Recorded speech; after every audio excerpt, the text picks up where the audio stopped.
é que o autor de Hebreus, ele dá a dica, ele faz uma midrash,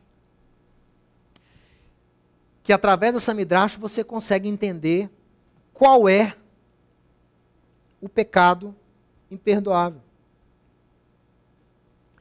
Yeshua menciona esse tal pecado imperdoável, que ele fala de blasfema contra Deus, né? O Espírito de Deus, Deus. Então, é muito questionável, né? As pessoas se questionam muito, qual será esse pecado que não tem perdão? Né? Qual é esse pecado contra o Espírito Santo que não tem perdão? Né? Mas eu quero só lembrar você que ele dá uma midrash, e essa midrash dele ajuda a gente a entender qual seria essa falta. Dá uma olhada para mim, vamos ver, vamos começar aqui, ó. Deixa o Hebreus aí marcado, tá? Você vai abrir Levítico no capítulo 24, que aliás é o livro que Paulo mais usa nas suas cartas, é o livro que ele mais puxa mandamentos para ordenar a comunidade lá em Corinto, é Levítico. Olha aqui, ele pega, mas o Eterno fala aqui em Levítico, no capítulo 24, verso 15, vamos começar do 15, olha, Levítico 24, Vaikra 24, 15. Dirás aos filhos de Israel, qualquer que amaldiçoar o seu Deus, levará sobre si o seu pecado. Aquele que blasfemar o nome do Eterno será morto. Toda a congregação o apedrejará. Todo estrangeiro, como natural, que blasfemar o nome do Eterno, será morto. Então, quer dizer, é uma falta aqui bem grave. E aqui o termo que é usado é blasfema, que até o verbo no hebraico, blasfemar, tem a ver com crucificar. E blasfemar é algo que incide também mentira, falsidade. Blasfêmia é sinônimo de mentira. E geralmente quem é o autor da blasfêmia sabe que está falando mentira. Por isso que a blasfêmia é grave. Que o sujeito sabe que o que ele está falando é mentira, mas ele está falando pelo prazer de denegrir com base na mentira. Então é um mandamento, ok? Agora, abre lá em Marcos. Marcos capítulo 3. Vamos ler do 22. Os escribas que haviam descido de Jerusalém diziam, está possesso de Beelzebu. Beelzebu é o deus cananita, né? Baal-Zvuv, deus das moscas. E outras coisas que eles falavam. É pelo maioral dos demônios que ele expele os demônios.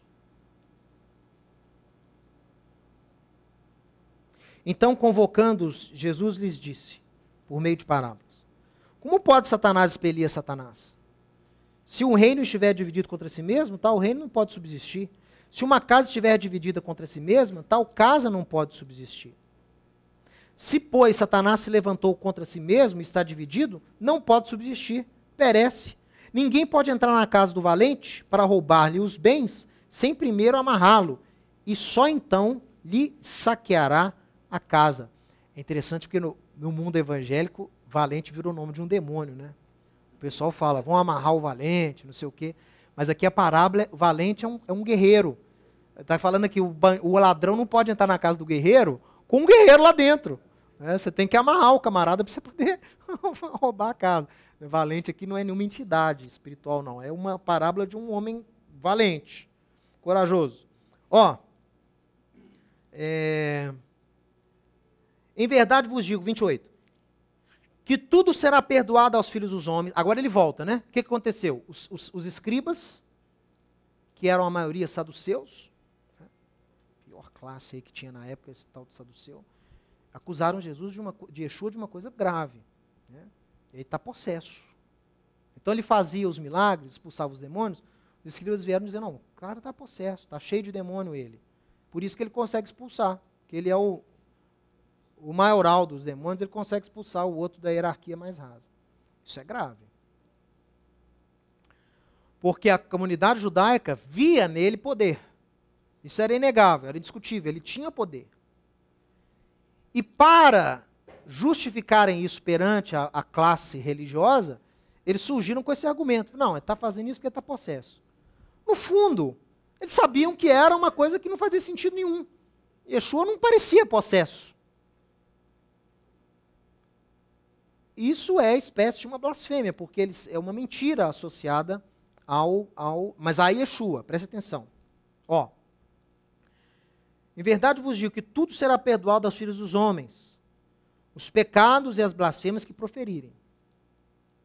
Mas aquele que blasfemar contra o Espírito Santo, o Espírito de Deus, não tem perdão para sempre, visto que ele é réu de pecado eterno. Isso porque eles diziam, está possesso de um espírito imundo. Notem que na outra passagem paralela a essa, que é Lucas capítulo 12, vamos abrir lá para você ver, que trata, né, do mesmo assunto, olha aqui, ó, Lucas 12, 8, digo-vos ainda, todo aquele que me confessar diante dos homens, também o Filho do Homem o confessará diante dos anjos de Deus. Mas o que me negar diante dos homens, será negado diante dos anjos de Deus. Todo aquele que proferir uma palavra contra o Filho do Homem, isso lhe será perdoado. Mas o que blasfemar contra o Espírito do Eterno, não haverá perdão. 8 a 10. Lucas 12, 8 a 10. Pessoal, isso aqui é muito interessante. Aqui ele fala que as blasfêmias contra ele mesmo podem ser perdoadas. Mas se o sujeito blasfemar contra o Espírito do Eterno, aí não tem perdão. O que é isso? Vamos analisar essas duas passagens primeiro. Uma coisa é uma blasfêmia contra uma pessoa. Ok? Uma blasfêmia contra uma pessoa. Yeshua fala que esse tipo de blasfêmia tem perdão. Você pode estar exaltado, você pode estar meio... Né? Tem gente que deseja fazer o mal para o outro. Né? Tem gente que tem até, em épocas da vida, a pessoa tem prazer em fazer mal para o outro. Então a pessoa blasfema mesmo. O que é isso? Mente sobre o outro, dá falso testemunho. É falso testemunho. Isso é uma coisa. Então Yeshua está falando, se vocês fizerem isso contra mim, pessoalmente, não é o carpinteiro lá, alguma coisa pode sair de bom lá de Nazaré, o camarada não tinha que estar lá na marcenaria, o que ele está fazendo aqui, dando uma de Messias? Isso é blasfêmia. Ele fala que esse tipo de coisa pode ser perdoada. O que não é perdoado? É quando as pessoas blasfemam contra a manifestação, contra a missão, contra a atuação. Por isso que ele fala que contra o Espírito de Deus. O que é o Espírito de Deus? É manifestações de Deus. O Espírito de Deus é o próprio Deus. Então, quando é que você blasfema de Deus? Quando você blasfema das atuações de Deus. Quando você blasfema da ação de Deus. Então, o que Yeshua estava fazendo na primeira passagem lá de Marcos? Ele não estava expulsando os demônios? Não era um poder sobrenatural de Deus? Não era uma atuação de Deus sobre a vida dele? Não era o poder de Deus sobre a vida dele? E contra quem, ou contra o que os escribas blasfemaram? Contra essa atuação. Porque eles disseram o seguinte, não, esse poder vem do mal. É isso que eles disseram, o poder vem do mal, por isso que o mal obedece. O poder vem do maioral do mal, que é o Beelzebu.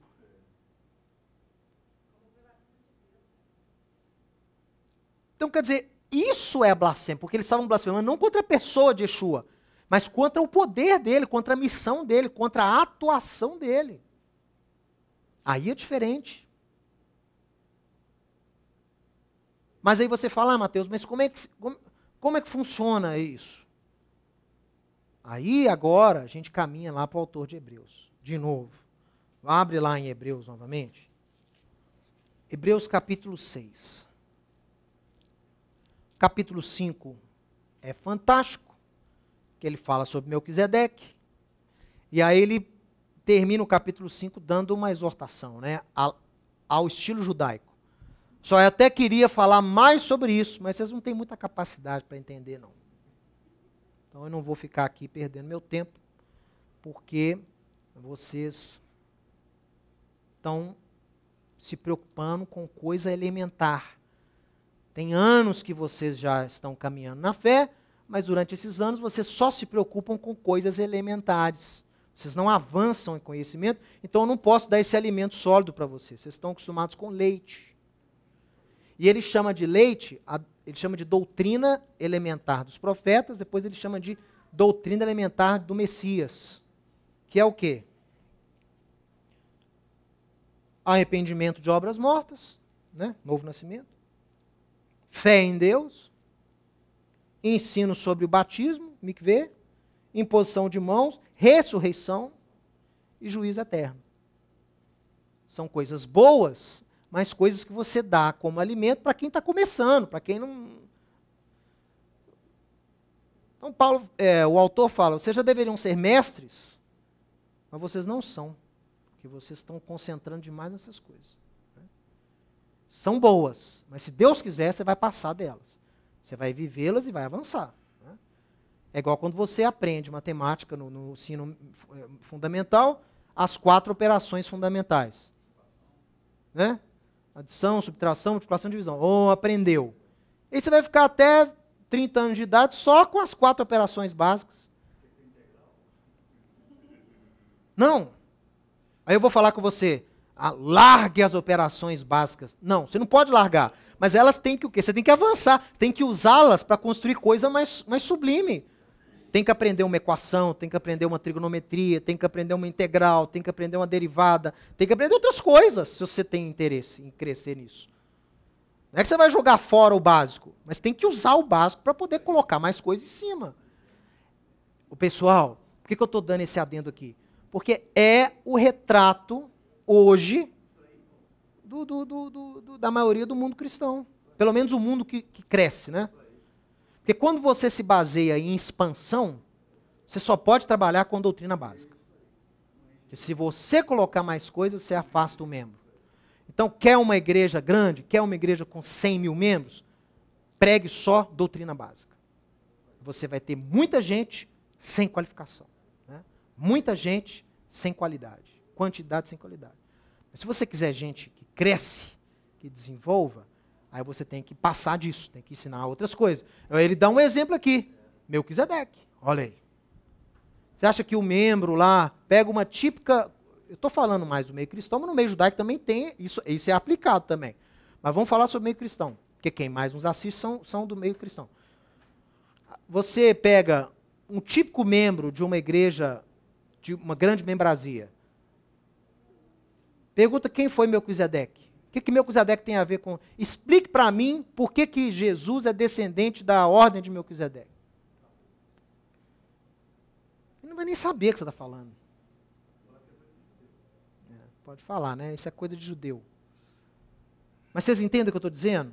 Então tem que aprimorar. Aí ele dá a abertura nesse capítulo 6 sobre o tal do pecado imperdoável. E ele vai explicar por que é imperdoável. Porque Yeshua não falou isso.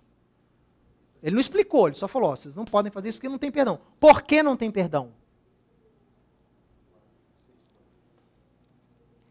4.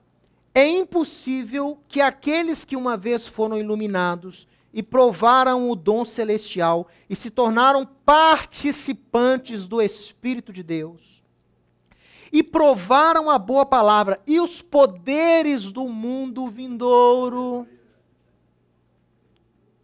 Poderes do mundo vindouro são os poderes que o Espírito concede ao servo de Deus, poderes nos quais Yeshua atuava. Curava enfermo, expulsava demônio. Isso tudo é poder do mundo vindouro. Você atua em leis que ainda não vigoram aqui. Vão vigorar mais tarde, mas quando você atua no sobrenatural, você está fora do seu tempo. Era o que Yeshua fazia. Então tá, é impossível uma pessoa que provou disso, uma pessoa que conheceu a Deus, que foi cheia do Espírito de Deus, que provou do poder do mundo vindouro, é impossível uma pessoa dessa cair e outra vez ser renovada para o arrependimento, visto que, de novo, estão crucificando, de novo, o Filho de Deus e expondo a ignomínia. Preste atenção no que eu vou dizer. O que é impossível, agora é questão sintática, né? É o português mesmo. O que é impossível aqui? Você pode me dizer? O que eu acabei de ler. Aí a pergunta, interpretação de texto. O que é impossível segundo o autor? O que é impossível? De novo, ele está falando do exemplo de uma pessoa que foi cheia do Espírito de Deus, que provou dos dons do poder do mundo vindouro, que conheceu a palavra de Deus verdadeiramente, que nasceu de novo e caiu. É impossível essa pessoa o quê? Arrepender. O que é impossível? A pessoa cair ou a pessoa cair e arrepender? Vocês me digam. O que é impossível de acontecer? A queda ou o arrependimento depois que cai? O arrependimento. O exemplo está sendo construído numa pessoa que provou o poder do mundo vindouro e caiu. Esse é o exemplo. Esse camarada que provou e caiu, é impossível que aconteça o quê? Que ele arrependa. Por quê? Porque quando pessoal, aqui não está falando, não adianta você falar assim, porque não verdadeiramente não conheceu a Deus, por isso que desviou, por isso que, não, desviou não, por isso que largou. Não, aqui não, esse aqui não. Esse aqui conheceu mesmo. Esse aqui foi salvo mesmo, se você quer usar essa linguagem. Esse aqui era cheio do Espírito. Esse aqui nasceu de novo. Esse aqui atuava no poder de Deus. E aconteceu o quê? Caiu. Essa queda está associada ao quê? A pessoa optar, depois de ter provado isso tudo, ela optar em fazer o quê? Optar em voltar para o mal. A pessoa pode optar em voltar para o mal? Claro que pode. Deus segura o livre-arbítrio até o final da vida dela. Mas porque ela é cheia do Espírito Santo. Ué, quem está de pé, cuide para que não. Quem diz que é alguma garantia você está cheio do Espírito Santo e você não tem que mortificar a sua carne mais? Só porque você prova o poder de Deus, você não precisa mais cuidar para não pecar? Meu amigo, tentação e oportunidades para queda existem a todo momento para o justo e para o não justo. Aqui é claro, contra a doutrina da predestinação calviniana. Calvino só criou a doutrina da predestinação porque não entendeu Efésios capítulo 1. Se ele tivesse entendido, ele não teria feito essa confusão. Cai sim. Então, aqui o autor está falando, esse que caiu, se ele provou isso tudo, mas aqui, a queda não é um simples desvio, tá? Aqui, queda está associada ao quê? A você se tornar inimigo daquilo que você provou. Não é só um desvio. A palavra queda aqui está associada ao quê? A uma postura de você provar isso tudo, você decidir largar e seguir outro caminho, e você se colocar como inimigo daquilo que você sabe que é verdade, porque você provou, por alguma conveniência qualquer. Então, se você prova verdadeiramente, se você faz uso verdadeiramente, se você tem experiência verdadeira, e por uma razão ou outra, decide largar isso de lado, e se tornar inimigo, se você cai nessa situação, você não... Aí sim é um pecado, é uma blasfêmia contra o Espírito Santo, porque você se você se colocar como inimigo, você vai o quê? Blasfemar das coisas que você provou que são dons do mundo vindouro, é o poder do Espírito de Deus que atuava na sua vida. Você vai se colocar como inimigo disso, você vai falar mal dessas coisas que você uma vez provou. A questão é, se você se coloca como inimigo daquilo que você provou, não há perdão para você. Sabe por que não há perdão? Porque aqui ele explica, não há arrependimento. É uma lei dos céus. A pessoa que prova verdadeiramente, sai e decide ser inimigo daquilo que provou, ela não volta. Ela não se arrepende. Não há arrependimento para esse tipo de pessoa. E não é só em relação à fé, não. Qualquer tipo de coisa. Geralmente, claro que a fé é batata. Isso aqui não tem volta. Mas em relacionamentos é assim mesmo. Né? Tem muito isso em sociedade, em igrejas tem muito isso. Você tem aquele pastor lá, seu braço direito, né? Criou a comunidade com você, somou com você, sacrificou com você, viu que o seu trabalho era sério, viu, né, alimentou dali. Aí, por um motivo ou outro, o camarada decide sair e por alguma conveniência ele tem que se tornar seu inimigo, se ele declara guerra contra você, que ele ficou esse tempo todo junto com você, se ele sai e declara guerra, não volta mais. Não tem mais volta. Isso é um princípio, não tem mais volta. Por quê? Porque não há arrependimento. Em relação à fé, é a mesma coisa. Mateus, mas isso é possível? Oh, se é, meu amigo. Sabe onde eu vejo isso muito? Nesse meio de pessoas que se dizem descendentes de judeus. O camarada era cheio do Espírito de Deus, o camarada nasceu de novo, o camarada tinha um relacionamento com Deus, estudava a palavra, cheio do Espírito. Aí descobre que tem uma descendência judaica. Tudo bem, eu também creio que tem. Mas aí, para poder ser aceito por Israel, para poder fazer a jogada que os rabinos querem, o que ele começa a fazer? Ele começa a fazer um cursinho ali, um cursinho lá, ele começa a ler material aí anti-Yeshua, ele começa, entendeu, a namorar, vira agente secreto na sinagoga da cidade, vai lá, não conta para ninguém quem ele é, onde ele frequenta. E aí, para ser aceito, por uma comodidade, ser aceito, por ego, o que ele decide fazer? Ele decide adentrar oficialmente aquela outra sinagoga, mas para fazer isso, eles exigem que a pessoa o quê? Negue de onde veio. O judeu pode crer em qualquer coisa, nenhum rabino vai estar nem aí. Mas se tiver Yeshua no meio, vão exigir que o camarada faça um processo de conversão. Então, pessoal, é o que acontece. Aí esses descendentes judeus, que eram membros da Querrilá, da Igreja do Eterno, por uma comodidade, um ego muito grande, viram o quê? Inimigos daquilo que uma vez provaram. Que se não fosse aquilo, eles nem saberiam o que é Israel, nem o povo judeu. Estariam até hoje lá na ignorância. Então é uma grande soberba, quando o sujeito se torna inimigo daquilo que ele provou verdadeiramente, não tem volta. Aí você já pode esquecer. Não tem volta, não tem volta. Não estou falando de desviados. Desviado é uma coisa. Que a pessoa, às vezes, ela provou de tudo e ela desvia, ou seja, ela cai em pecado, ela não consegue voltar. Mas ela não vira inimigo da fé. Ela está lá humilhado. A pessoa às vezes some, ou a pessoa toma um outro rumo na vida, ela não consegue voltar para a igreja, para a comunhão da igreja. Mas ela não vira inimigo do evangelho. Vocês conhecem casos assim? O desviado. É o camarada que desviou, mas ele não virou inimigo da igreja. Ele tá lá. Esse volta, eu já vi vários voltando. Mas se chega nesse nível de blasfemar, não há mais retorno. Então o autor de Hebreus explica as passagens de Yeshua. Ok?